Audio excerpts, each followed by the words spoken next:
бойтұмар мәселесі. Ол мәселе олардың өзара бөлінеді ғой. Солардың ішінде кейбіреулердің көзқарасы бойынша ол үлкен ширк, кейбіреулердің көзқарасы бойынша кіші ширк, кейбіреулер бидағат харам болып жатады. Бірақ дініміз не айтады?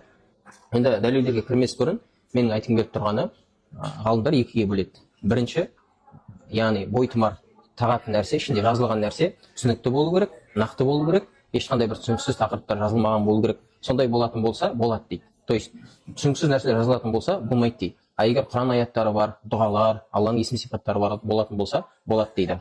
Бірінші, енді Аллах Тағала Құранда астағфирулла, Құраннан мүміндерге шипа және рахмет түсіреміз дейді. Яғни Құраннан шипа бар екенін айтады.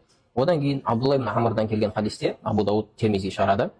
Пайғамбарымыз саллаллаху алейхи ва саллям айтады: егер сендерден біреулерің ұйықтайтын болса, ұйықтардың алдында мынаны айтсын дейді. Аузу би калимати таммати мин ғадабихи ва иқабихи деген дұғаны айтады.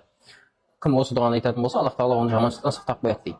وكان عبد الله بن عمر осы жетісі сахаба يعلموها من بلغ من ولده. Балиғат жасына жеткен балдарына осы дұғаны үйрететін еді дейді. Ал ومن لم يبلغ, кім балағат жасына жетпеген балдарына كتبها ثم علقها في عنقه, яғни осы дұғаны қағаз бетіне түсіріп мойнына іліп қоятын еді дейді. Яғни тұмардың кәдімгі суреті ғой. Одан кейін ғалымдарымыздың сөзіне келетін болсақ, имам Малик айтады: рахимахулла, ла бәса, ешқандай проблема жоқ.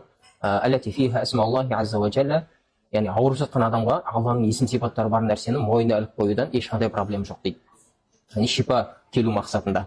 Одан кейін Ибн Хаджар өзінің атақты Фатхул Бари фи шархи Сахих Бухари кітабында пайғамбарымыз саллаллаху алейхи ва саллямның кейбір жаңағы бойтұмар сияқты нәрселерге тыйым хадистерін алып келеді, былай деп айтады: бұл барлығы, яғни жаңа айтқан сияқты, лейса фихил Құран, Құран аяттары жоқ, ва нахву, сол сияқты бір түсініксіз нәрселерге келетін болса тыйым салынған дейді. فأما ما فيه ذكر الله فلا نهي فيه дейді. Егер Аллах Тағаланың аты, зікірі немесе Құран аяттары болатын болса, оған тыйым жоқ дейді. Одан кейін имам Науи өзінің Мәжму кітабында Байхақи иснадымен, сахих иснадымен Саид ибн Мусайб деген үлкен табиғи ғұлама ғалымның аннаху кана, яғни балдарына Саид ибн Мусайб бұйыратын еді Құран аяттарын мойындарына тағуға. Уақала ла бәса бихи, және айтатын еді, бұда тұрған ешқандай проблема жоқ дейді. Сосын имам Байхақи айтады: хада куллуху раджиун иля ма қулна, біз айтқан нәрсеге қайтады осының бәрі дейді. Яғни не? Егер мойынға тағатын нәрсе анық болмайтын болса, ішіндегі жазулар түсініксіз болатын болса, оны тағуға болмайды дейді. Ал егер ол нәрседе түсінікті нәрсе, Алланың есім сипаттары немесе Құран аяттары болатын болса, осыдан, яғни нузули шифа, осы арқылы Аллах Тағала шифа береді дейтін болса, фәлә бәси бихи, ол нәрседе проблема жоқ дейді. Сол үшін біз әрдайым айтамыз, дінді эмоцияның үстіне қойғандардан емес, дінді ғылымның үстінен үйренгендерден үйрену керек.